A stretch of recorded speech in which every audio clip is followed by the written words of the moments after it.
I've got some on chat. Can you read it, Allison? I can only see part of it. It says, my boss called me a piece of fluff. I should have told her off. Yeah, that's a big one. It's just, I wish I had said. And sometimes it's because we don't know how to stand up for ourselves. And we're not used to slapping back with a Yes. really, the statement, and you think later of what you should have said. And it's crazy. Can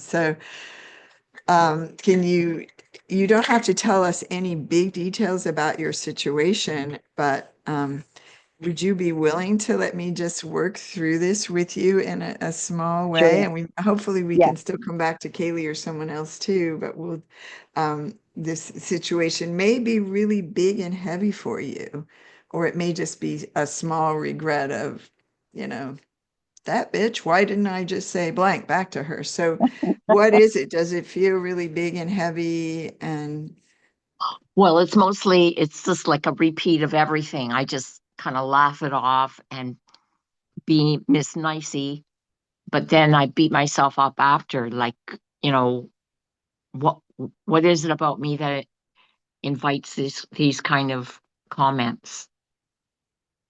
You know what I'm saying?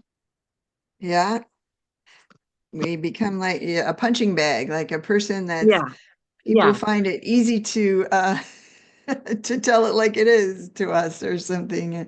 Maybe that's a good thing. Maybe you're safe for others, but that doesn't necessarily mean also that it's okay to receive, unfair or unkind treatment. And it's weird how you can just be sort of clueless about how to react or why it's repeating. And whenever I see a repeating pattern in someone's life, you usually know, oh, great, this is a live one. We have a place for some work. Life will keep bringing this to us until we come home to ourselves in a way that takes care of that belief. Otherwise, it's just going to keep getting reflected to us in sometimes in bigger and bigger, higher stakes ways. So, um, if you have your situation in mind, so you can see her, you might want to tell us exactly what she said or not. Just remember that all of this is being recorded. So you don't even have to repeat right now what part of your life it takes place in or any details. You can just, say, why didn't I stand up to them? But tell us as much as you feel comfortable. Or she was always down my back for something. I think she must have, I don't know if she felt threatened or I don't know what her problem was, but she was a bully. And I never had the gumption or the strength to say, that's not appropriate the way you're talking to me. I, I guess I was fearful for my job, or I don't know. But she was always like trying to ridicule me, and I don't know. Great, that's beautiful. And the reason I'm looking down is not that I'm not listening to you. I was writing. I normally do this on a computer, but the computer's over there, so I can. But what is it about me that always gets treated this way? And what I'm doing is I captured a lot of one-liners here, which we would do the work on these one-liners. So you'll have some later when we come back to the work. She was always down my back over something. When you really work this, if you find a situation, ultimately, those of you in this room who know about this will know the turnarounds. I was always down my back about something. How are you the one that's Oh, hard? How are you the one that's hardest on yourself is what's going to come out in some of these. She was always a yeah. bully. How are you a bully to yourself? How are you a bully to others is what you may be finding out of this work. And that's Yeah. the work part of it. Like I said, there's two parts. There's the judgment on the other, or the even just a description of the other. You may or may not feel you're judging her. And then what we're doing to ourselves. So what I captured there is more the work side of things. We're pointing it at her, and I captured these one-liners. She was a bully. So you would find a situation where she's being a bully, and how do I react? What happens when I believe that thought? And on some level, you find, you said I was probably fearful for my job. You would go to a situation and think back, what was it? So we'll look at that. I never had the gumption to say that's not appropriate. She was always ridiculing me. So you would find very specific ways that you ridicule yourself.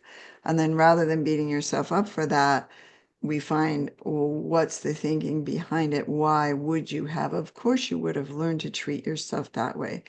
I made a video from preparing a TED talk about my wheel of self-forgiveness, and really I could think of a time at the dining room table after Sunday dinner, almost any Sunday. Here we've been to church, and my mom's less spiritual than ever, having had low blood sugar, being annoyed with something that happened at church because she was always in charge of a lot of things, or the choir director, or something that was always going on. And then there was always this really uncomfortable lunch after church. So I learned to be really quiet, to turn it on myself, to eat my feelings. So I had food issues. Yeah.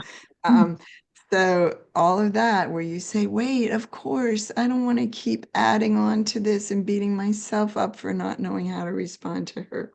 So let's do this wheel of self-love on that, but I just wanted to let you see how I captured these judgments of her that are going to make great turnarounds for you, and you might even want to use them later. I'll give one or two of them back to you if you can't find something for your Judge Your Neighbor worksheet later. But so if you're ready, I'm going to share my screen even though I'm still here with you, and just to make sure that we are going through the process while we're also being with you and actually doing this work. And now we're on to step 1 of the wheel of self-forgiveness. So when you find yourself in regret hell, and again, you picked one that doesn't have a huge, big, bad emotional charge for you right now, which is kind of good. So you can really just learn the process at the same time. Yeah. The first step is we reconnect with your own innocence. The first step is to go back to that moment. Can you even close your eyes? Think about this thing that she said to you. I know sounds like she was a bully all the time. Sometimes in marriages or things where there's a situation that just repeats so much, it's hard to find one instance. But see if you can find one time when she said something and you said, I should have blank. So you already wrote about that. Could you say again what was your she said this and I wish I had, she said you were A piece of fluff. uh-huh. And is fluff a code word for a cuss word, or she actually said a piece of fluff? Fluff. Yeah, because it sticks out in my mind Just like making sure. It's inconsequential. funny. Yeah, yeah, Okay, irrelevant. right, got it. All right, so you go back to that moment, and when you're beating yourself up for not having known what to say back to her or how to have stood up for her, that really took care of you in the process. And ask Mhm. yourself, what was I thinking?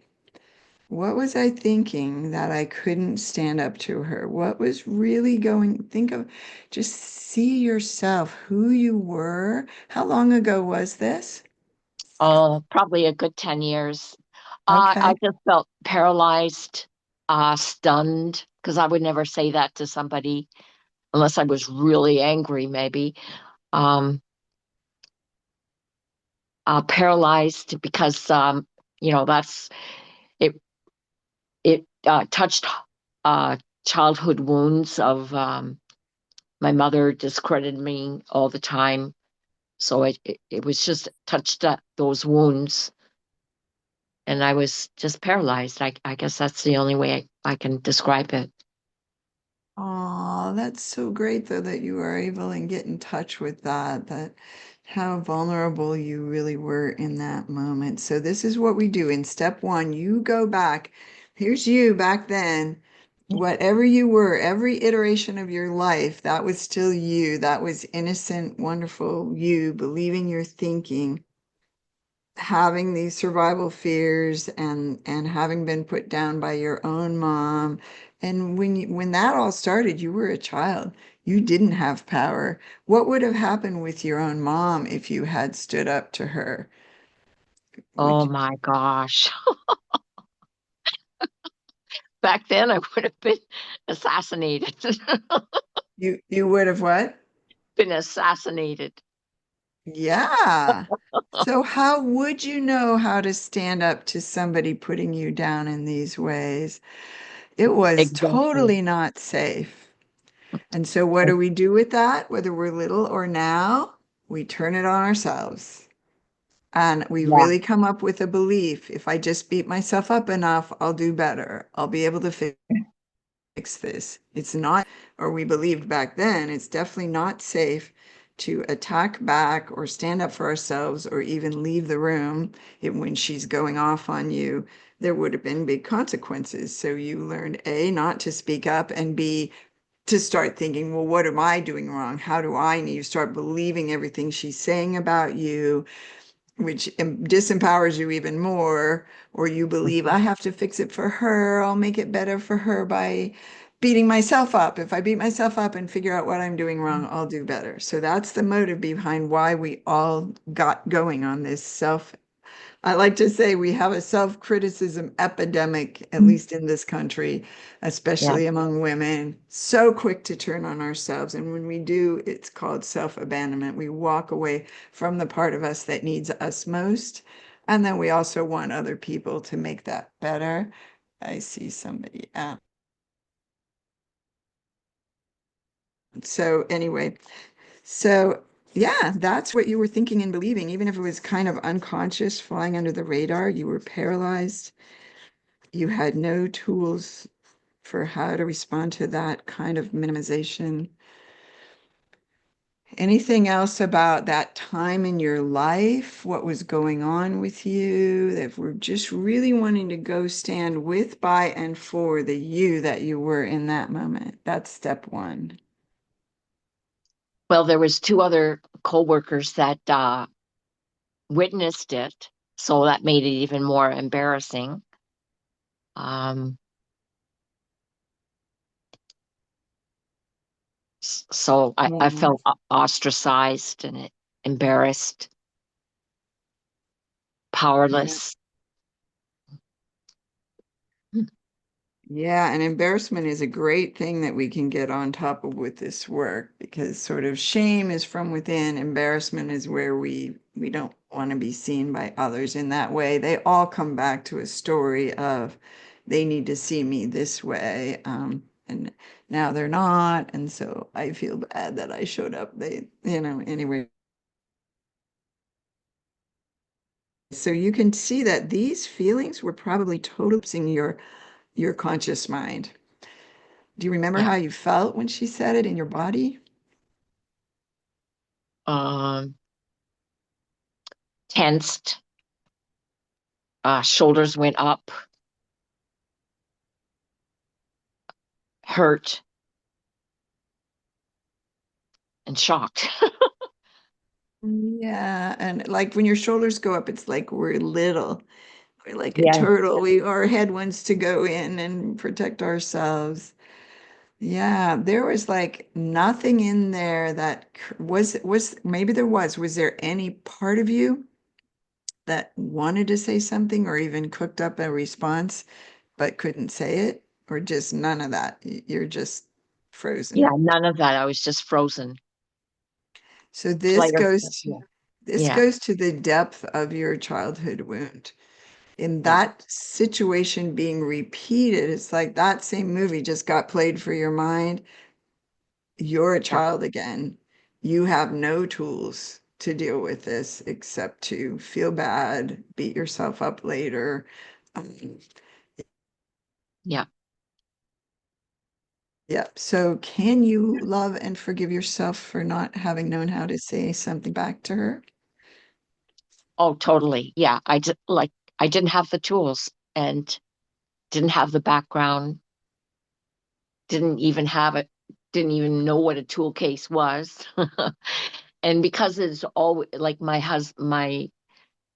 then my husband before that was always belittling me too. So I had this boatload of garbage weighing me The down. something's wrong with me story. Yeah, yeah, Yeah, yes, a must lot of be. us have this something's wrong with me story, and other people are happy to let us have that story, but in the end, it doesn't help them either, you know, it just disempowers us to they actually want us to step up to the plate as a fully self-contained participant in life because it puts a lot on them too when we're not able to step up on our own behalf. People feel the pressure of us. It's almost like they have to show up the way your boss and all these other people have to get us to wake up. And it's not personal. Oh, It's just the way the symmetry principle works. It's what I'm saying. Why don't we all know this already so that we're like, okay, thank you. Wow. Of course you have to. You're part of my movie. That's healing me. That's bringing me back to who I really am. No separation from. So anyway, I hear you really standing with, by, and for the you that you were in that moment. yeah. And then I look back and say, well, at least I didn't explode. At least I made light of it. And maybe some kind of instinct told me to do that. I don't know. But Yeah, then, it might have been a true survival thing that it would have been much better than going off on her. You might have lost your job.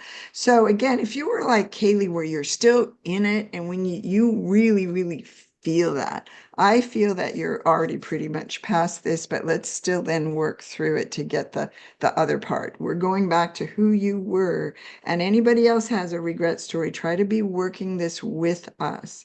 Go back to who you were when you said or did that thing or didn't say or do that thing that you now regret. And sins of omission, quote, are just as bad. Doing something you regret or wishing you had done something. They can both be just, and it's tricky when a lot of time goes by where you didn't do that thing. You don't have the one moment. Oh, there was the moment when I didn't do it. There's like a whole string of moments or years when you didn't do the yep, thing.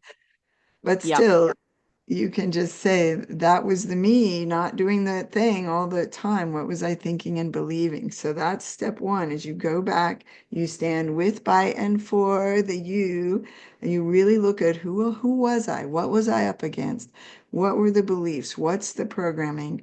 What are the fears? And you just see,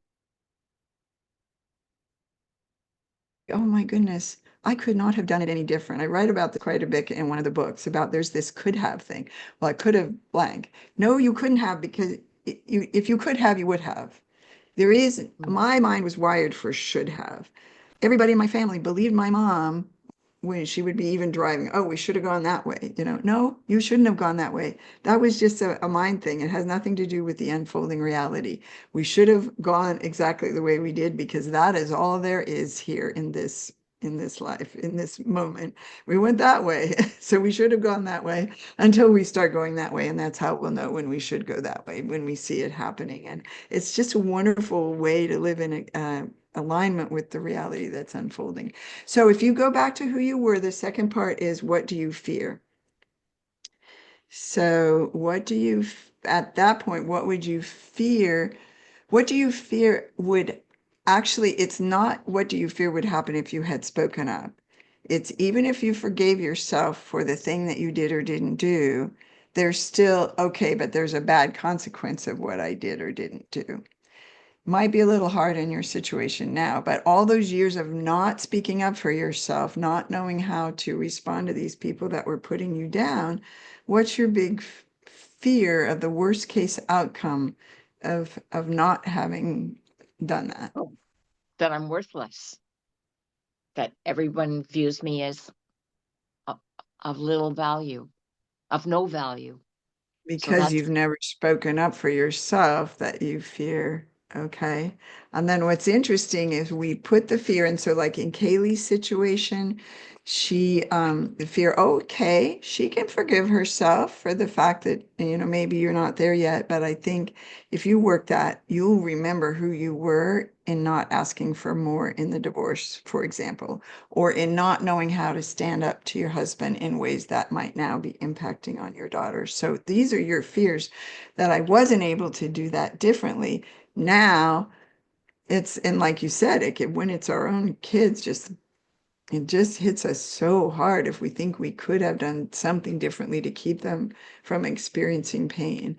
So that's where you have to do the work on it, which will, if you can easily see the question number 2, let me go to that. Step 2 is you ask yourself, what am I fearing? And you find that you'll be okay no matter what. So the first part of step 2 is to say, can I absolutely know that this thing I fear is going to happen?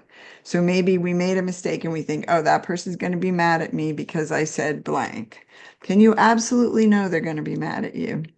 So you may say, no, I can't absolutely know, and then it's gone. But your mind will tend to go to, yeah, but they could be, or yeah, I already have proof. They're already mad at me. They're not speaking to me. So that's where you go to that. And you find that even if the worst case outcome happens, even if your daughter is suffering in some ways, Kaylee, because of that, you know now that sometimes these bad things can turn into the best thing, that because of having you as her mom now who lived through that and knows more about how to stand up to him, you're watching it happen, you're giving the tools to her to know how to stand up to whatever that's happening with her dad, so that she may not have the same experience you did.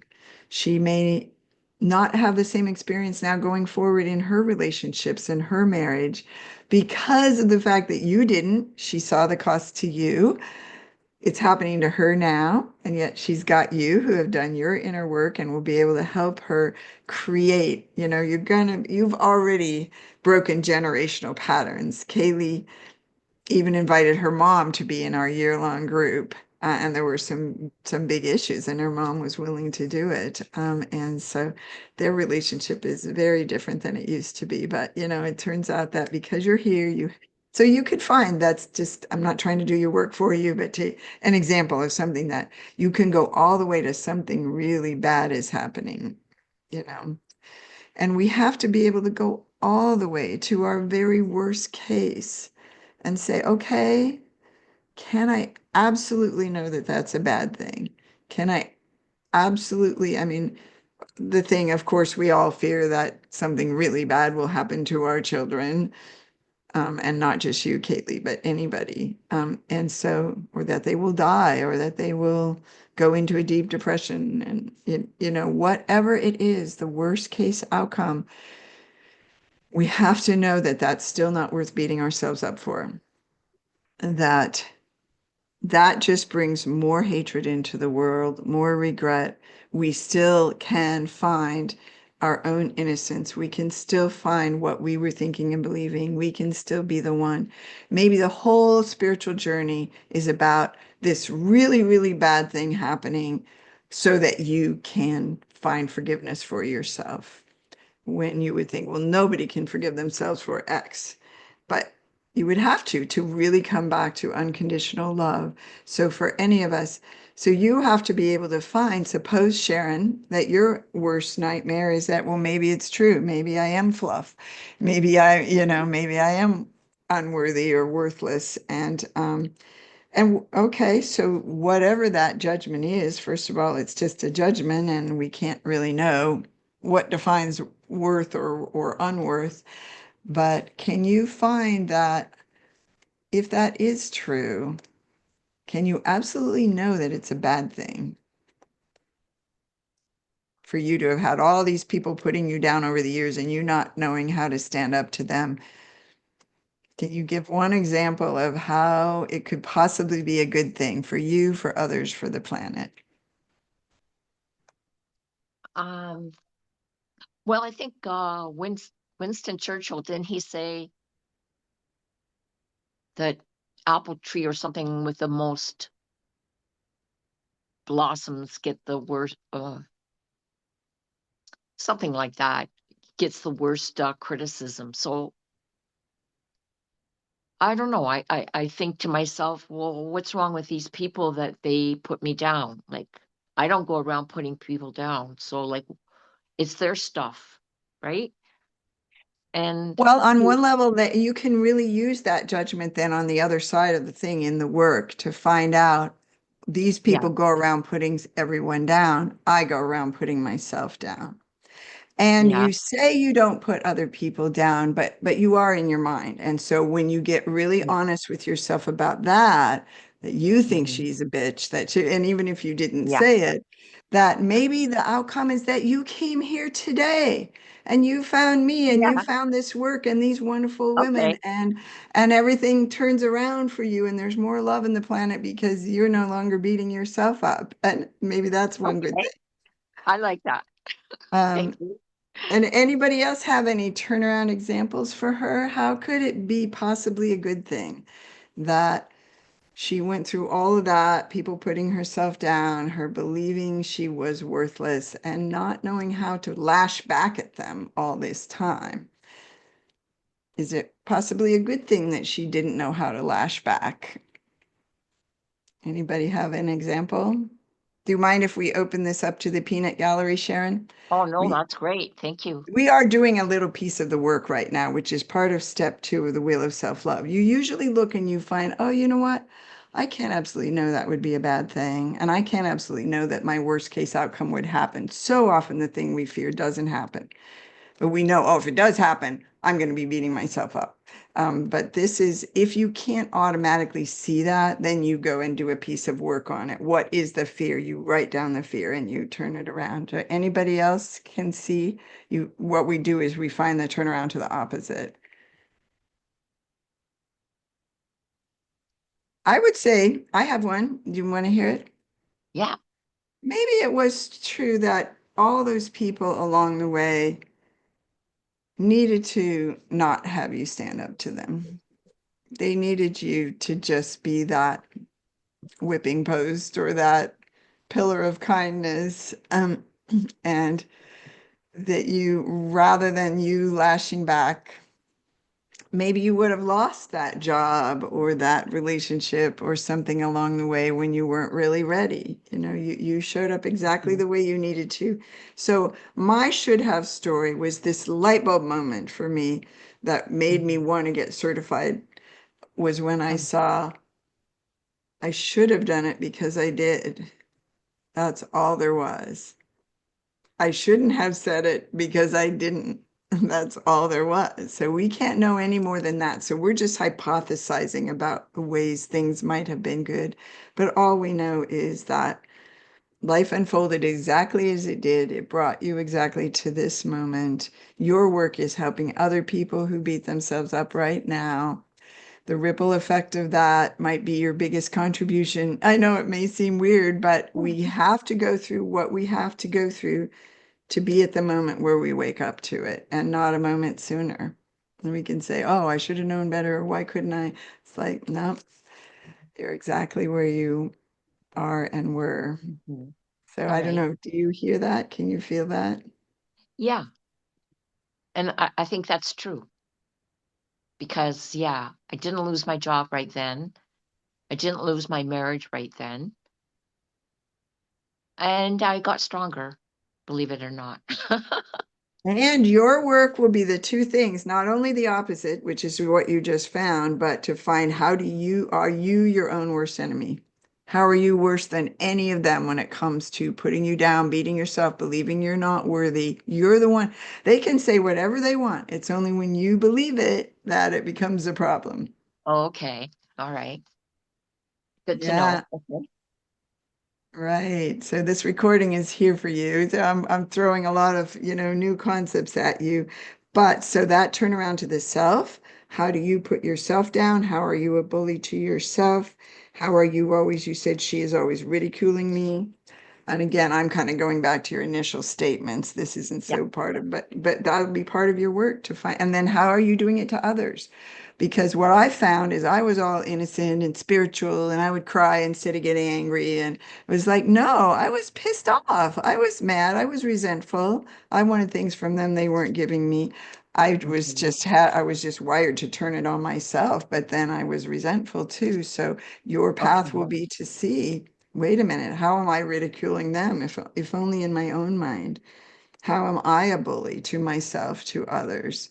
You know, what have I kind of done? Maybe you don't say it to her, but you talk to other employees about her, or who knows what it is. But Mhm. it's our job, no matter how far we've come, to find that place where we're not acting in these full integrity, clean ways that will get reflected to us Okay. by All right. life. So again, it's a lot here, but that's that part too does include the work if you don't see through it right away. And the last part, and then we'll take a break, is so what do you want from others in that moment when you couldn't speak up for yourself? What would you have wanted from those other people standing there, from her? So that you would have known you were okay, that you would have known you were forgivable even for not speaking up for yourself. What would you have wanted? I wanted Well, them to, hey, lady, that ain't appropriate. you wanted them to stand up for you. Yeah. And would there, like in your dreams, they would have come to you later and said, Well, oh, that's too bad how she talked to you. I feel bad for you. right. And But what one would of you, them, yeah, one of what? them was her niece, so that wasn't going to happen. Right. Well, maybe, but you can still want it. It doesn't mean you're going to get it. Yeah. This part of step three is ask yourself, what do you want from others in life to know that you can move on past this regret? So Kaylee could ask herself, you know, what would I want? You know, maybe it would be that yeah, I would want to ask you. So you could be thinking of that. That step three is to really make a list, be as honest with yourself as you can about what you want life to give. I want life to bring me all kinds of money so I don't have to be in regret about not getting more from the divorce. I want um, you know, whatever you want, whether it's from life, from another person, from yeah. So you make that list. What would you want her, this boss, this bully to have said to you in your dreams so that you would still know to this day that it was okay with you that you didn't speak up to her? What would have been your dream boss who would have come back later and what would she have said to you? Apologize for her behavior and, ex- just say, oh, I was having a hard day, blah, blah, blah. I shouldn't have talked to you like that, especially in front of other people. I'm sorry. And you're not a Yeah, piece of fluff. and maybe she would have given you a raise. No, I don't know. There Think you of, you go. know, the sky's the limit. Come up with your list. What's it going to take so that you know I'm not only can forgive myself for not speaking up, but I'm way worthy. So you give yourself a raise. You come up with your list of what really, not just inventing them, but honestly, you get honest with yourself about, wow, I wish that person would come back and give me a hug or admit what they did to me or, um, say, hey, I didn't give you enough in the divorce. Here's some more money, or whatever it is that you want from them. So make a list of it and then give it to yourself. This is Okay. Thank fine. you. It's the ultimate turnaround in self-forgiveness is to find ways in your life to be the hero you've been waiting for, to get the middleman out. Stop waiting for other people to see you a certain way. You be the one who sees you as worthy. So you be the one who stands up for you, which again, you can't legislate that. It starts to come naturally as you do this work, as you get out of your own way, as you take care of that little girl who could never stand up as a child. You will find yourself. I mean, everybody in this room who's been with me will say, wow, they said that and I didn't react in my usual way. I either didn't, if people who were used to yelling back, they got quiet and they listened, or people who weren't speaking up for themselves can start to speak up, or even they went away and then later they thought what they should say, they went back and negotiated for it. So things like that will start to show up. So one of these would, if you said, I wish those women would have stood up for me. Okay, so you will start standing up for yourself if you keep doing this work. Um, wish one of them would have come to me and been compassionate and said, "Oh, I'm so sorry. That was really horrible the way she spoke to you." And you just did that in a way by doing step one here with me. You went back and forgave yourself and cared that you were hurting. You also said, "Apologize for putting me down. I shouldn't have treated you that way. I was just having a bad day." You give that to yourself.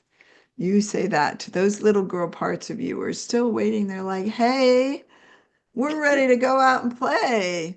And you're so worried about what everybody thinks of you. And you've abandoned us so long ago." They're waiting for you to come back and apologize to you, to them, to yourself, to those parts of you that you put aside and say, "Wow, I'm so sorry. I didn't know how to stand up for you. And I was having a bad day. And I told you you were unworthy and bad just because she said that." And really, our rest of our life becomes about making amends to ourselves. Thank We you. really learn to stand with, by, and for ourselves in anything that triggers us. We look to see, how am I doing that to myself? How am I doing that to others? But I was blind to it. And it feels really good to clean up my own side of the street. And how do I not need them to see me, not need them to change, not need them to apologize, because they maybe never will. And you're like, we're suspended waiting for somebody else to take care of us instead of getting the baby in a snuggly, and we know what it needs. So that's the three steps. Is the one is to go back, be with the you that you were, stand with, by, and for yourself. What was I thinking and believing? What was I up against in that moment? Couldn't have done any better than I did. I did it exactly the way I did. The second is, okay, I did that. I forgave myself, but what am I still fearing is the outcome of my not having done it better. And you say, or am I sure this bad projection is even going to happen? But that's not enough for the mind. The mind will go to worst case. So go ahead and go all the way to worst case and say, okay, if that does happen, can we absolutely know it's a bad thing? Can we find evidence for how it's just life showing up? It's not good or bad. It just is. And we can't know what's being accomplished on a grand scheme. And then the third one is, be what you want from others. Make a list of everything that would make you worthy and forgivable related to that moment, and find ways to give it to yourself. Okay, thank you.